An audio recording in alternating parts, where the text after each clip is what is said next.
Hello, and thanks for joining our webinar today. We apologize for the slight delay. We had a few technical glitches. One of our guests will be joining us via his phone. But anyway, we're glad to have you today. The title of our webinar today is Know Before You Grow, Predicting the Effectiveness of Biologicals. I'm David Gray, the head of Biomakers in the United States, and I'll be moderating our discussion today. But first, I'd like to tell you a little background about Biomakers. Biomakers connect soil biology to agricultural decision-making to optimize farming practices and improve soil health. We've brought our bee crop technology to growers, retailers, agronomists, and input manufacturers across 4 continents, representing more than 1 million acres. Biomakers leverages the soil's microbiome, environmental data, and machine learning to improve soil health, carbon sequestration, and environmental sustainability. We also offer training courses through our B Crop Certified Advisor program so that you can incorporate our technology and learn more about the soil microbiome functionality and the important role it plays in soil health and improving crop production. So joining me today is Matt Rasmussen, a very savvy and successful grower in Nebraska, however, experiencing some technical difficulties, so joining us by phone.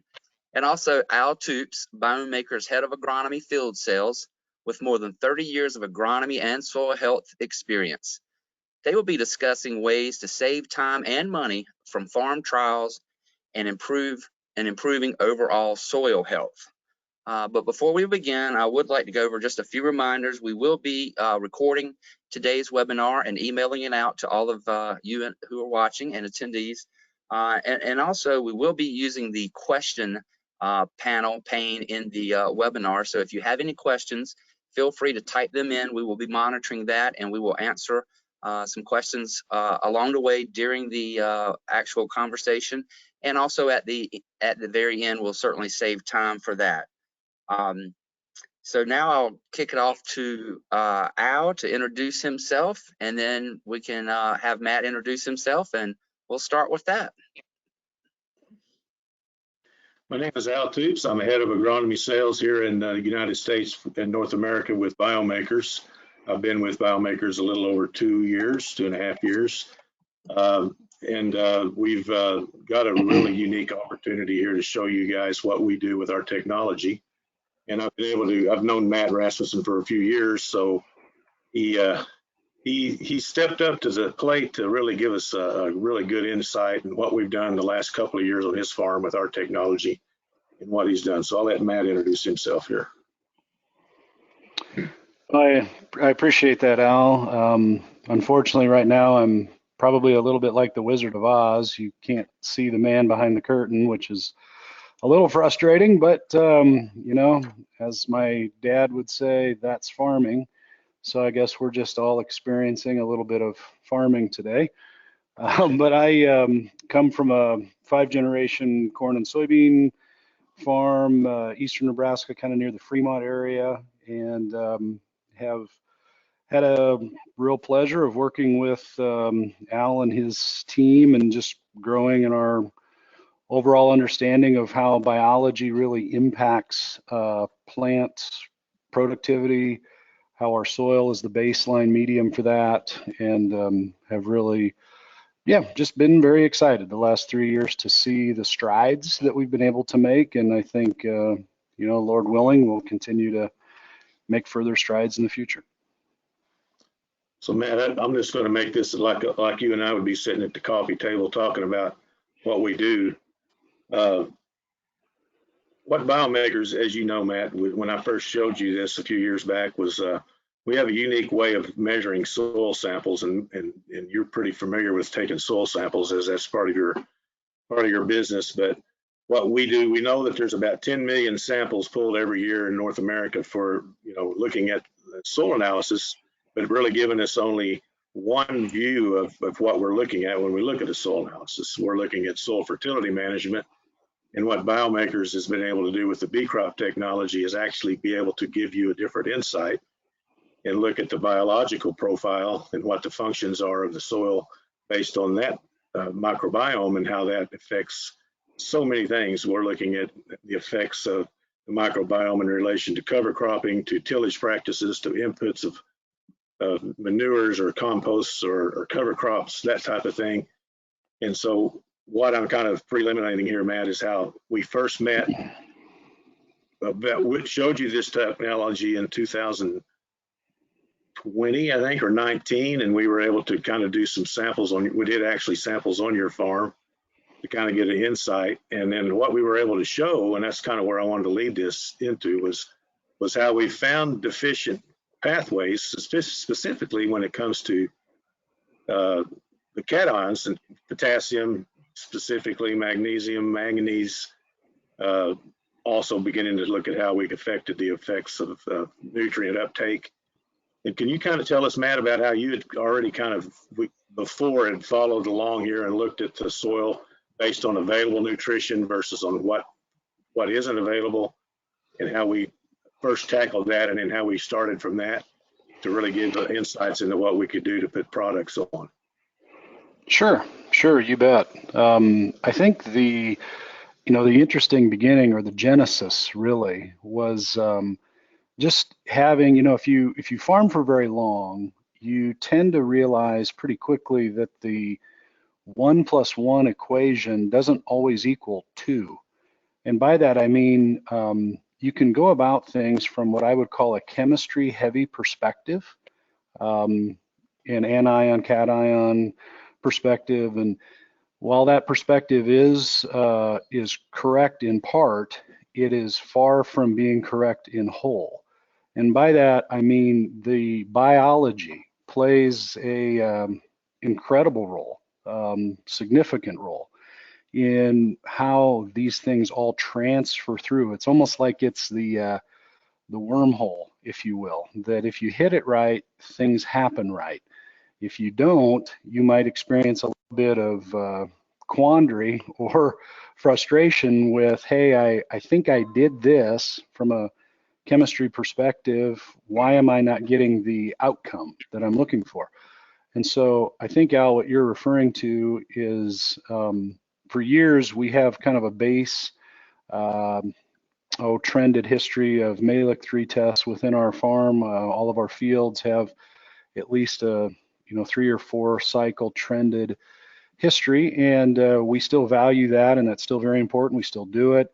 But we began to also look at, this Mehlich 3 test is showing us what is plant available. I wonder what is totally available. And so our lab partner that we still use for things, Waypoint Analytical, so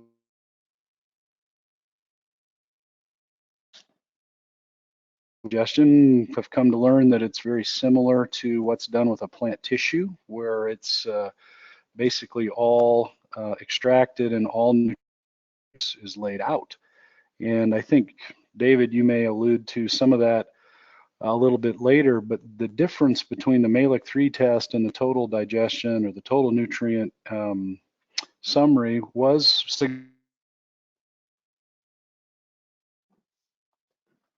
much of a difference. Matt, unfortunately, we're having some audio difficulties with your connection. If you could repeat Help that, out, please.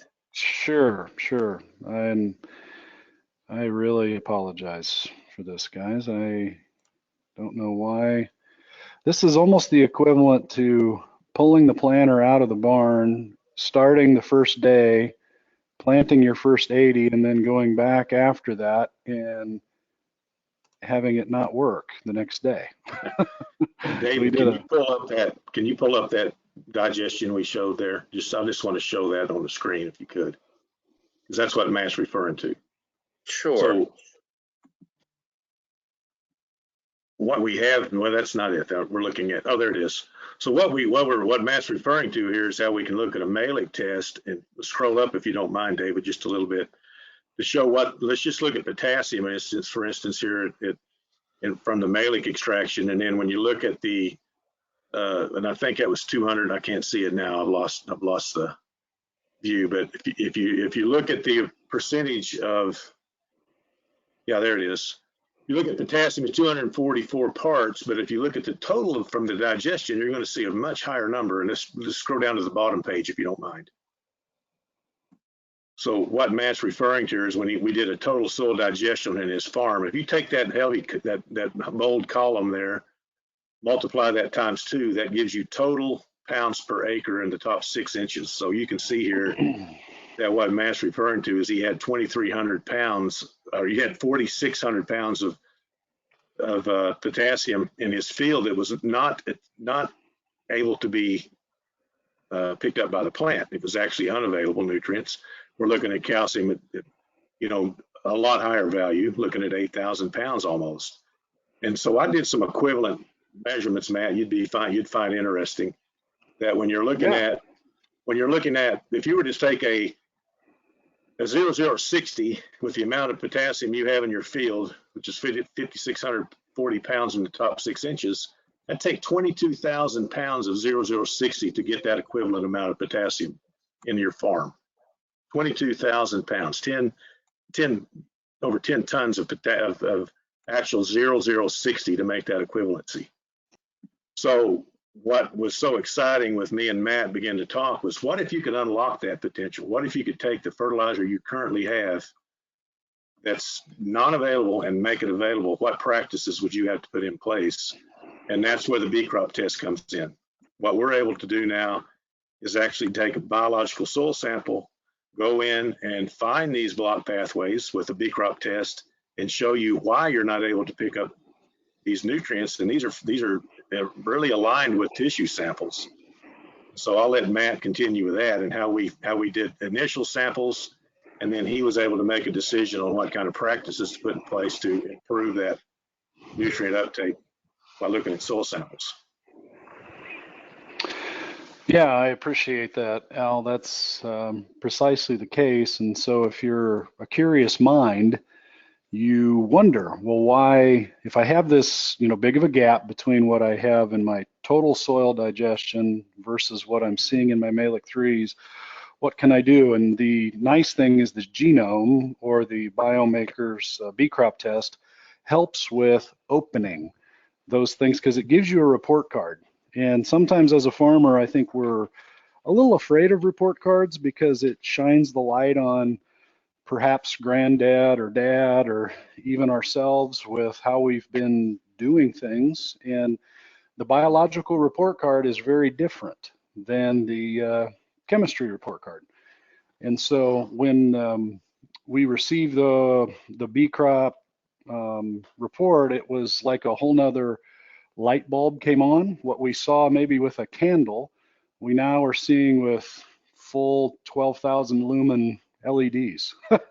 And it really just shined a pretty big light on how we were managing the livestock of the soil, basically the biology, to either thrive or be hurt. And so of this entire regenerative ag movement, the opposite of regenerative ag is degenerative ag. And I don't know of any farmer that voluntarily says, boy, I want to be a part of degenerative ag. So it became a great tool. And then, of course, the follow-up question to that was, okay, I've got my report card. Now what do I need to do to help correct some of my pathway blockages? Because we had looked at other kind of soil health test methods, but that's kind of always the stopping point is, well, here's what the test says. So you get to the, so now what? And I think that's what was helpful, is that Biomakers, not only in their ability to look at my soil, has also developed a repository of products that are tested by them. A B crop or genome test is run on those products. And maybe, Al, you can talk about why you guys decided to not only test farmer soils, but also test these products that could help farmers out, because these products themselves kind of fall into different classes. Some are live biological, some are maybe humic fulvic type sources, some are maybe carbohydrate sources. And maybe, Al, you could speak to that. Yeah, so what we discovered with as we began to go forward is Matt had some products in mind, and he said, hey, I see now that I have all this nutrition that's locked up in my soil, not available to my plant. And I keep applying, you know, trying to figure out how to get nutrient uptake with different practices and different ways of doing it. We showed the pathways were blocked. We showed that the nutritional availability was there. What can we do next? Well, Biomakers has this unbelievable tool that we can actually test products in controlled settings to look at the effects of how a product will really open up the nutritional movement in the soil structure. So you can say that, for instance, not only will we measure the product itself, we can look at the functions of the organisms in the product with our B crop test. And our B crop product test, we call that a geome B crop infield test. We used to call it that. We're going through some marketing changes now where it's actually a B crop product test and a B crop trial. And what we're able to do now is show the functionality. So we know that these biologicals in the marketplace, a lot of them are, you know, making claims of biological activity in the products. We want to be able to show in a field setting, what do the functions of these offer? How many species are in that product, and do they help move nutrients? Can we target what we're looking for here? And Matt really had a really strong affinity, because we've known each other for a number of years, for figuring out how to untap all that potassium in his field, and how do we get that to get into the plant. And so we used a product he decided on.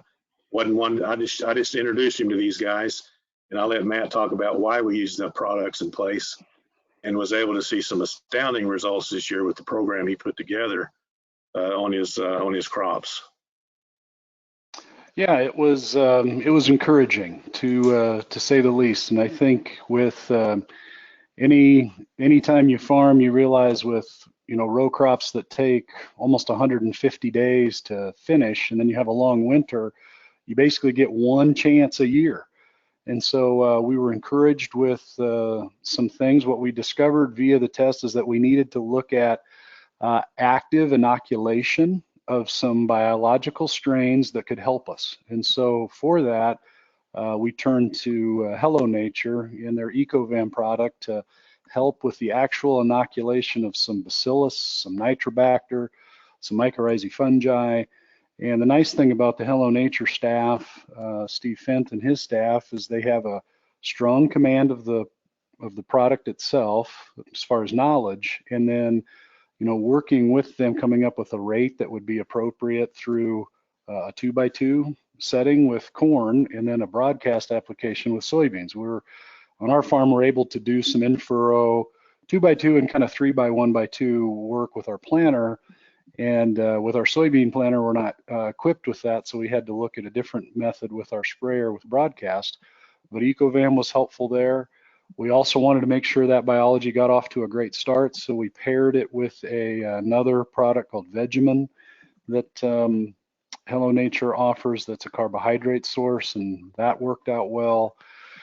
And so the long story short is we just have realized that in addition even to that, that making sure our our humic, fulvic, humin kind of inputs were also on point, and for that we used some products from Nutrien. So it really was a team approach, but it was a little bit of an experiment. The difference is that all of my life, and I'm early 40s, and certainly all of my dad's life, and we also happen to represent Pioneer as seed dealers.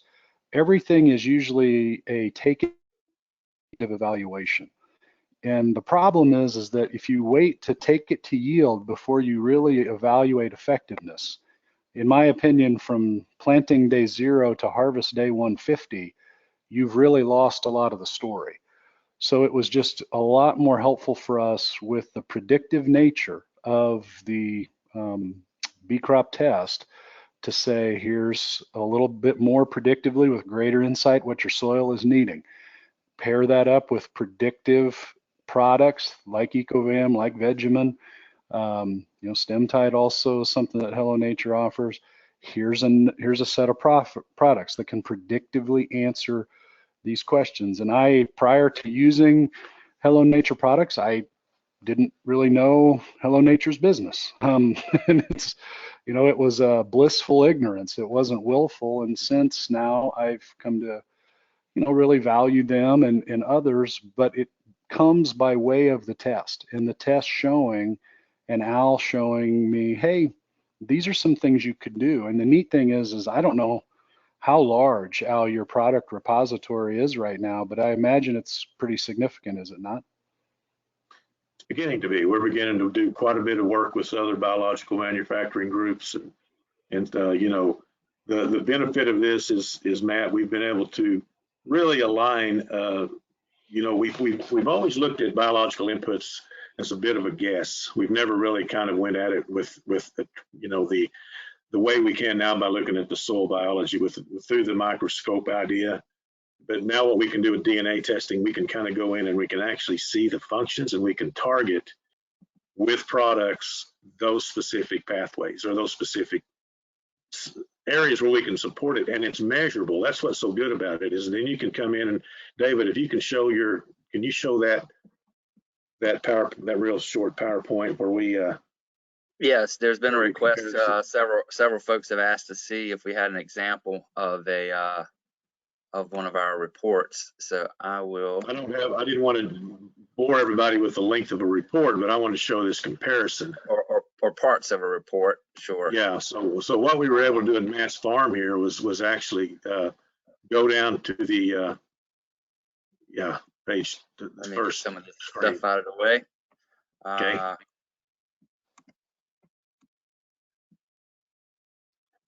Can we see that? Yeah, there we go. So what we have here is this is Brown's, Matt, the field there we looked at on your place.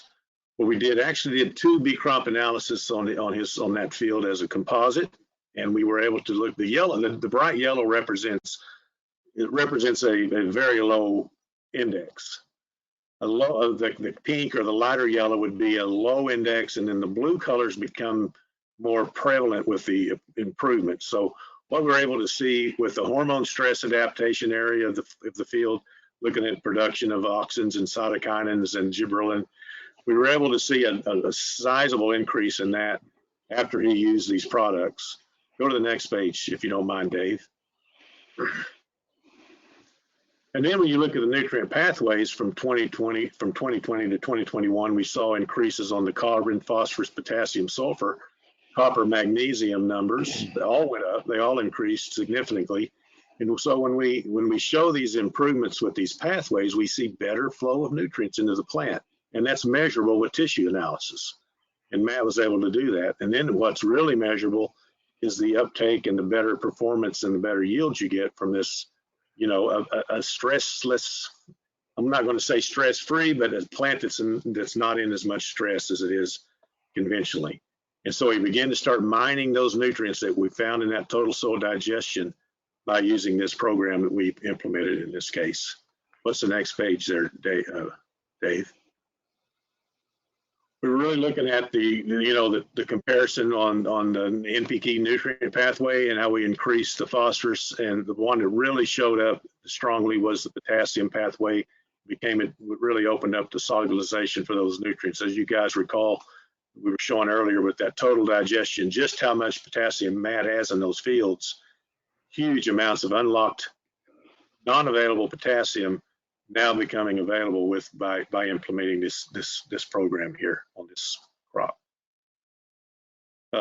So it's measurable, and that's why we like the B crop test. So now you can come in at an early stage, see what your platform, see what you actually are beginning to study, look at, what kind of agronomy advice and support can we offer to help improve it, and then measure the improvement with our tests.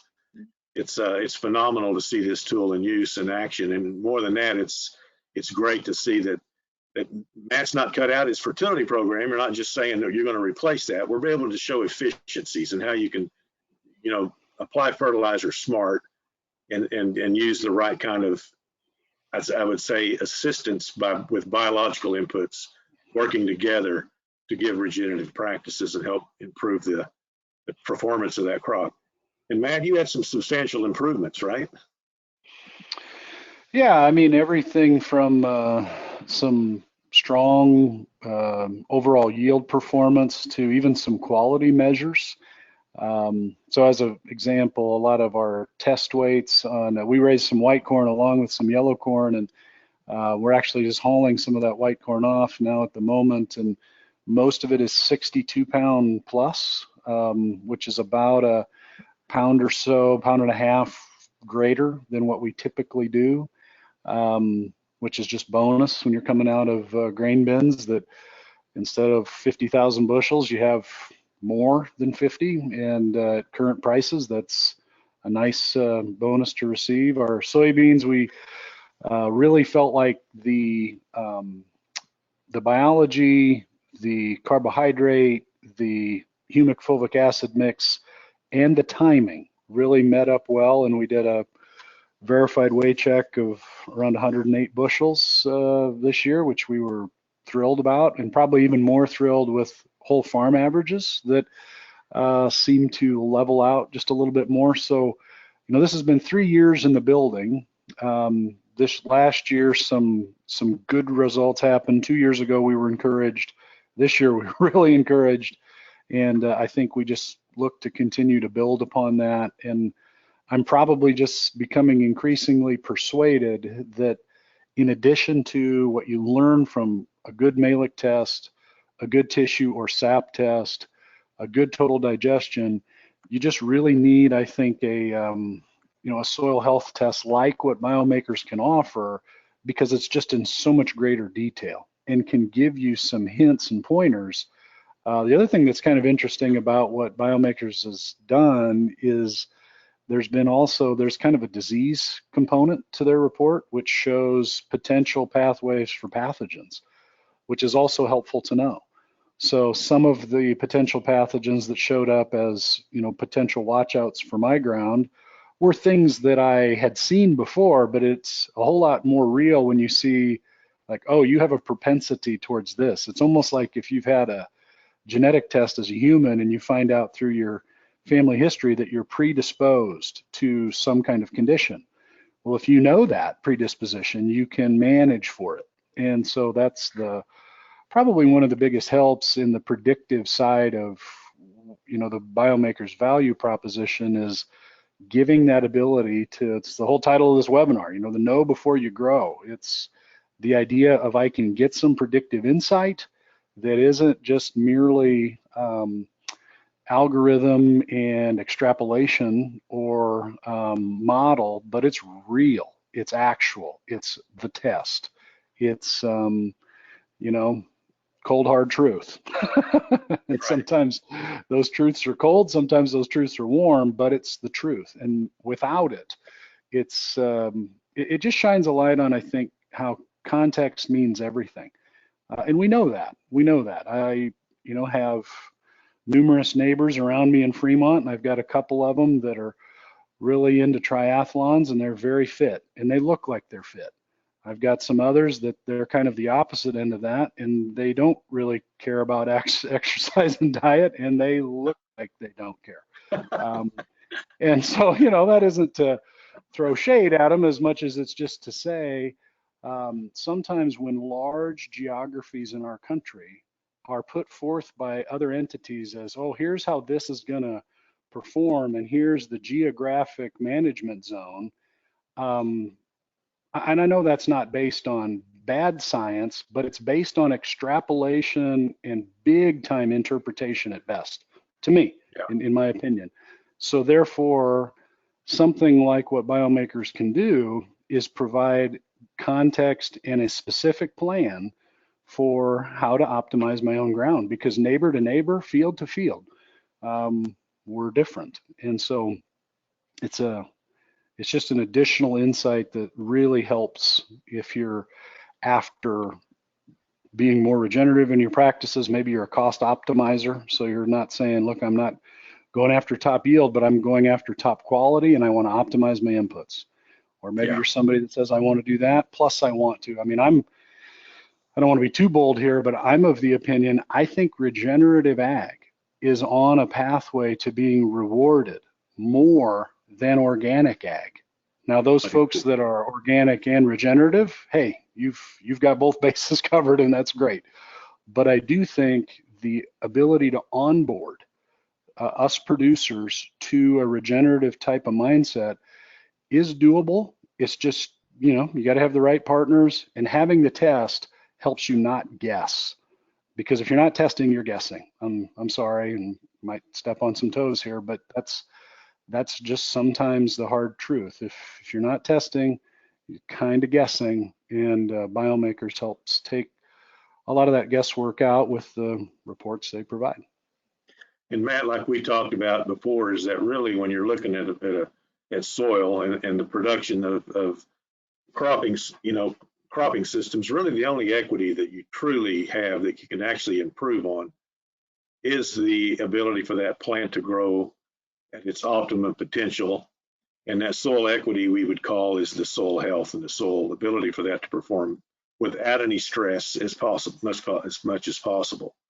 And so we now have a tool that can actually help you with that, to be able to show how you can improve your soil health equity, how you can improve your yields, how you can improve your nutrient richness in your food, and just so many other things. Because before we never had those insights. We do soil samples, send them to the lab, get fertility recommendations, and that was basically it. And now we can do that plus this whole other area. And so we really appreciate the cooperation and the way you've helped us show this huge opportunity for us. Yep, absolutely, Al and Matt. And we have had some great questions pop up during your discussion that would be good. I think there's a few here, Al, that I'll relay on to you, and then you can answer them. And then there's some that seem geared more for Matt.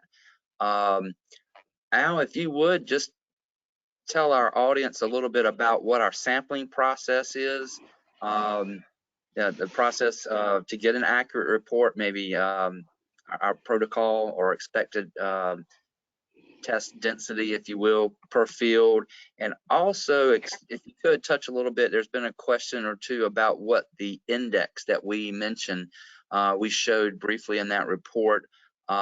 What's that index mean in the context of the report? Really, the technology requires kind of a tutoring approach, because we're looking at a lot of different areas when we look at the bee crop test. I'll start with the method first and what we're doing. We're looking at 16S and ITS technology, looking at replicated DNA. So now we're giving you total functional I would say performance indexes. That's the way we want to look at it. And there's a lot of them through the report. What we want to do is be able to show you the quality of the soil. That's not a good or bad grade. That's just, we're going to give you a total general idea of what the biosustainability is. Are those organisms, functioning at their maximum potential, and are they going to be able to sustain their populations in stress conditions? Then we go through the health of the soil, what kind of pathogens may possibly be there related to the crop specifically. Then we look at stress adapters. That's a whole other area where we're beginning to really look at the effects of, exopolysaccharides and ACC deaminase and salicylic acid and abscisic acid, and those things are part of the report.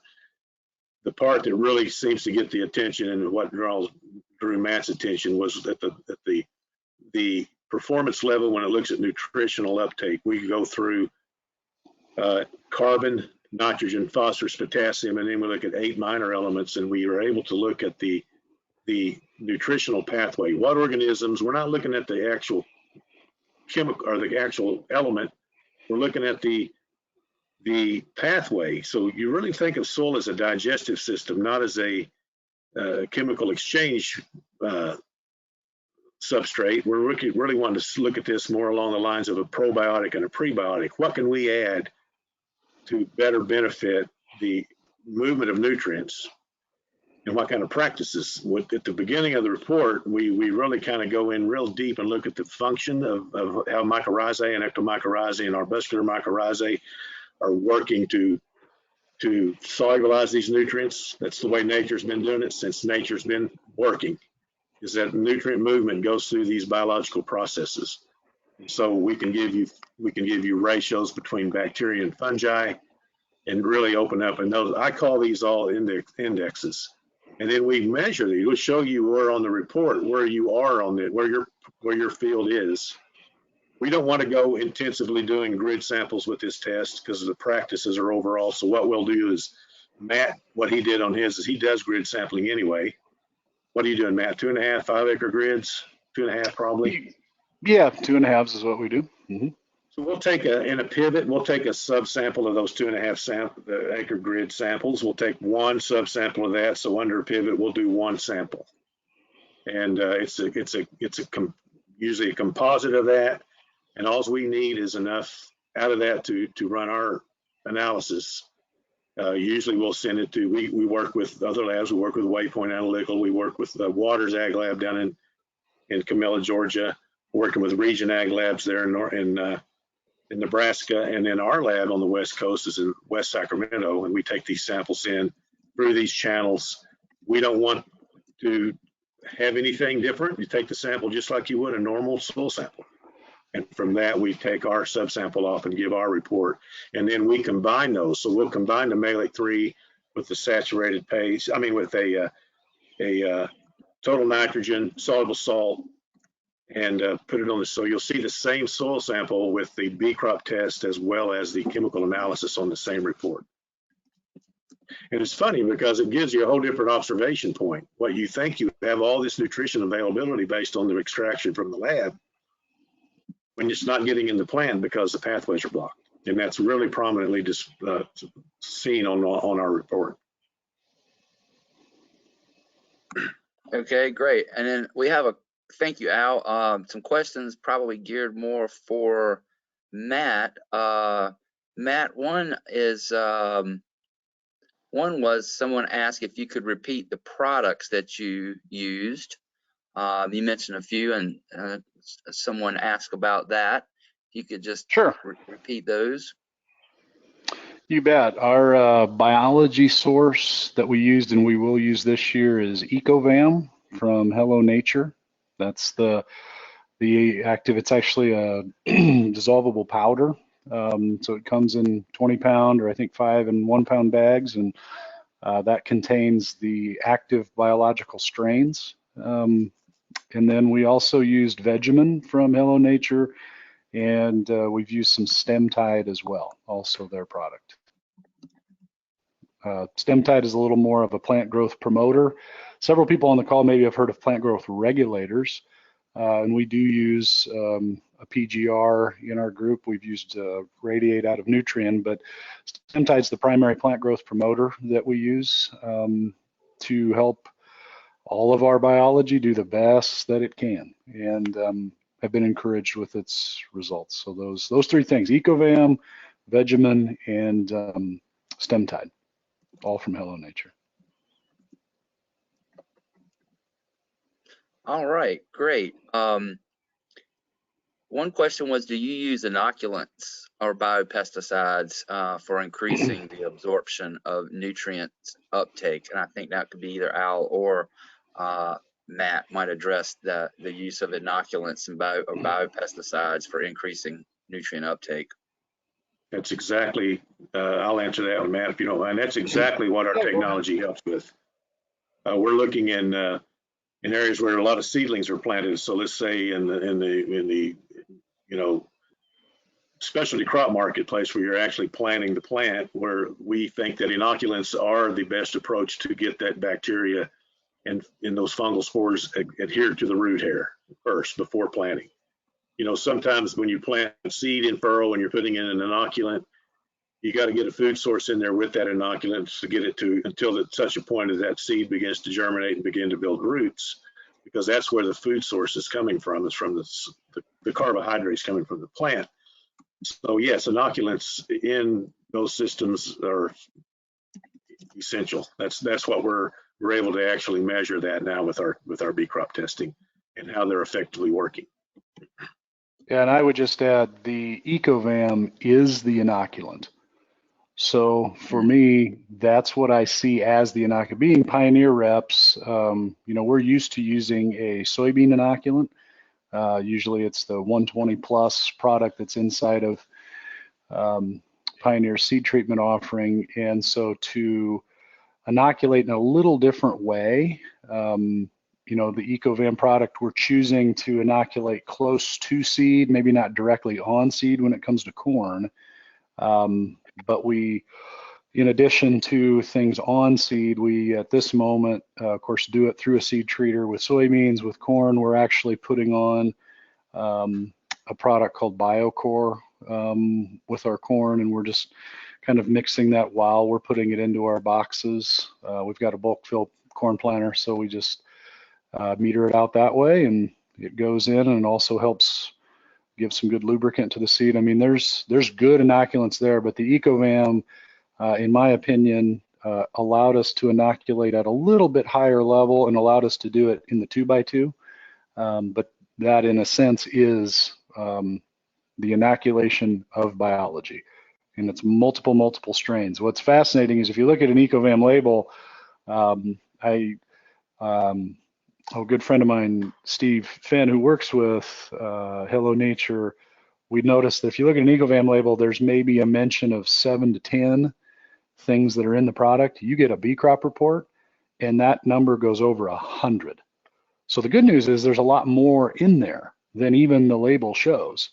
And then you get a chance to look at the percentages of each. And I mean, it was a very attractive product when I had other products evaluated. And I'm kind of to the point now, and Al has been helpful in this, where if I'm going to try a new product on my farm, and we try about 12 a year, we're always testing about a dozen things, which is daunting, but I feel like, again, going back to, you only get one shot every year. And if I have a farming career that goes as long as granddad, that means I'll probably be done, or I'll be reduced to the parts gopher, going and getting parts when I'm about 70. So that means we've got to be aggressive in what we're testing, what we're after. But you know, the thing that I'm insisting on now is that the product gets submitted to Biomakers for a bee crop test. I really want to know predictively with greater assurance than just trying something, taking it to yield, and waiting 150 days to find out if it's going to be worth the time. If it can't, put it this way, if it can't pass the Biomakers test first, then why would I ever think it can magically pass my farm test? So that's kind of, for us, it's the first gateway to the farm. It's get the Biomakers test done, tell me what it can do. I'm tweaking my soil every year to see what it is doing. But once you have a system, it can work. And right now we're probably in a place where, as a farm, things are a little more robust and challenging, meaning we're having to work a little harder than maybe we did in the 90s when we just put Roundup on things and kind of called it a day. But I think we're better for it, and we're seeing better results. And someday I think we'll come down from this hustle to discover, and we'll have things that are tried and true. And I think some things are already presenting themselves as tried and true practices, timings, and products. But if you don't have the Biomakers test, you're running at a severe handicap, in my opinion. That's probably one of my, of all the folks listening, I don't know if anybody is in higher education, but that would be my one encouragement, I guess, as a consumer of extension education, is that the land grants in particular would take these different soil health, biological, whatever you want to call them, tests, Haney test, Solvita test, something with Trace, something with Biomakers, and actually implement them on some test acres, and then implement their recommendations and find out who's really for real and who is not. And right. You know, to me as a producer, that would sure be helpful to know. And I think that opens an opportunity for folks in research to really look at some things and say, I just feel like sometimes we get so caught up in definitions, or we get so caught up in, you know, whose test is better, that we fail to then actually do the testing. You know, I have a 7-year-old son, and he's going to get into swimming lessons here soon. And the biggest part of his swimming lesson experience is eventually getting in the water. So he can pass the test, he can get the goggles, he can learn everything there is about how to swim, but at some point he's got to swim. So that would be my, just encouragement to all of us on this call is broaden your mind, challenge your own thinking. It's okay to have some doubts, and just be a scientist, discover. And the fun part about being a farmer and being engaged in science is you get to experience a lot of failure, but you do get those instances where you get to experience some success. And it's like hitting that golf shot on the golf course that gets you to come back. You probably shanked a lot of them into the weeds, but you may have had that one that you felt like, boy, that felt pure, that felt true, that felt good. And so then you come back. And that's what farming is. And the good news is Biomakers just helps with having more good golf shots, increasing your probability of success. And well, Matt, we really appreciate that. We really appreciate your thoughts on that. And as we're winding down on our time, I think we have time for one more. I'll kind of combine two questions together for Al. One is just simple as someone is asked to begin testing. Is there a best time of year for the first samples? And we might just talk a little bit about our T0, 1, 2 type approach. And then also, we'll just tackle that question first, and then I've got another one that's fairly, I think, will be short. So we remember that our reports are crop specific, and so it's good to get an early start, just like you do anytime else, because you may see different populations of organisms based on the temperature, soil temperature, but basically the fundamentals are going to remain the same, is that these species are not changing much over the course of a year unless you do something to implement a change in the species count. So first of all, early spring, this time of year would be a great time to get started for early season, understanding what's there before planting, and then give you an idea of what you're faced with here biologically, and then begin to make recommendations for improvements. We like to look at our portal that we offer is a great toolbox to be able to show a heat map of what improvements can be going on through the season. It's a great agronomic tool to take let's say you did a soil sample in late February, early March, come back in, and if you're growing corn, in May, do another soil sample, composite under it, pivot or irrigation zone, one sample to, like we just talked about earlier, and then late season, 1 or 2 more times, and then watch the improvement of that, and then it kind of gives you an idea of what kind of biological, or you guys, we've even looked at fertility rates. I mean, we see improvements not just with, yes, biological inputs and inoculants are fabulous, and we do see an initial start, but rates and looking at tillage practices and looking at cover crops and all of these other things that can go on, that we can now monitor that with our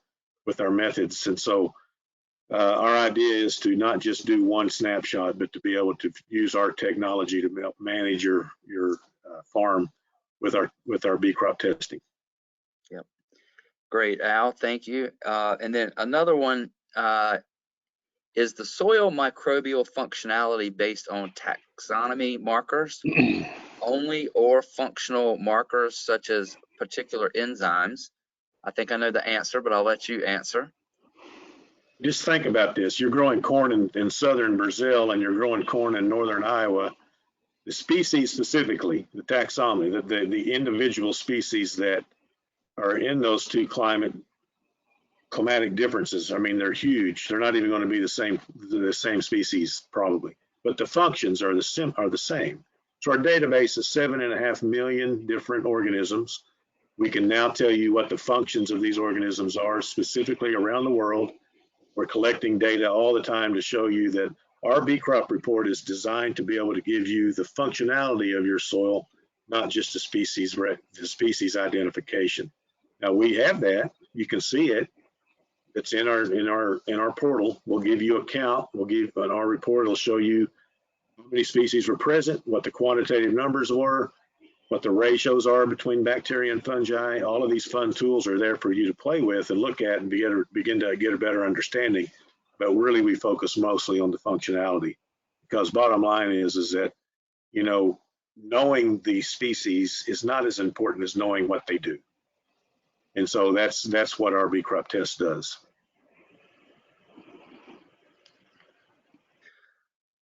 All right. Well, thank you. I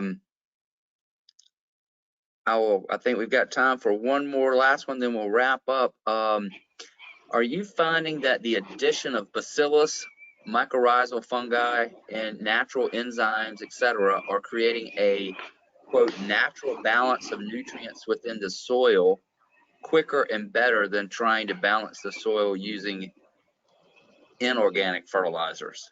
Oh yeah. So that product, we work closely with Hello Nature and a lot of other product manufacturers. The one we're talking about here is one Matt used. I believe they had 15, maybe 20, no, maybe more than that. I don't know how many strains of bacillus, but you can see it on the report. They got a lot of bacillus strains in that product, as well as trichoderma. And so what we're showing here is that the implementation of bacillus, trichoderma, management of these organisms, and how you can implement them into a cropping system is important. Now, what we do when we measure, let's say, for instance, plant X today, we can tell you the enzyme based on the biomarker in the soil. So that's that. We're not measuring enzymes. We're measuring these plant exudates and the enzymes that are excreted by the biomarker that's there. So we measure that as well. So you can see the improvement, let's say, on plant hormones from a soil sample based on how we measure those biomarkers. Well, that's great. Thank you very much, Al. I'd like to thank Matt as well as we wrap up the hour here. Thank you both for taking the time and sharing your knowledge with us. Also like to thank everyone who's watching or listening today. We really appreciate your time and interest in Biomakers. And just a reminder that we will be emailing out a recording of the webinar along with more information on our bee crop technology.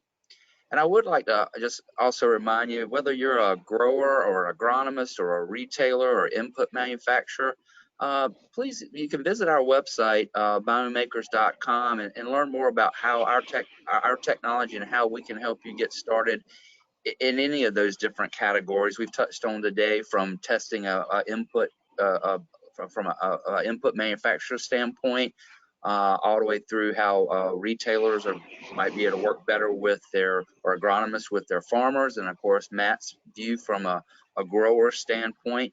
But if you visit our website under the Contact Us tab, you'll find a easy way to reach out to us, and we'll be glad to get back in touch with you and schedule a time to talk with you one-on-one and tell you more about our technology and how we might be able to help your business or your operations. So once again, thanks to everyone. We certainly appreciate your time, and we look forward to future webinars like today. So again, thank you very much, Matt and Al. Yep. You bet. Thank you. You're welcome. Thanks, guys. Have a great day. Thank you so much. Okay. Bye now. Bye-bye.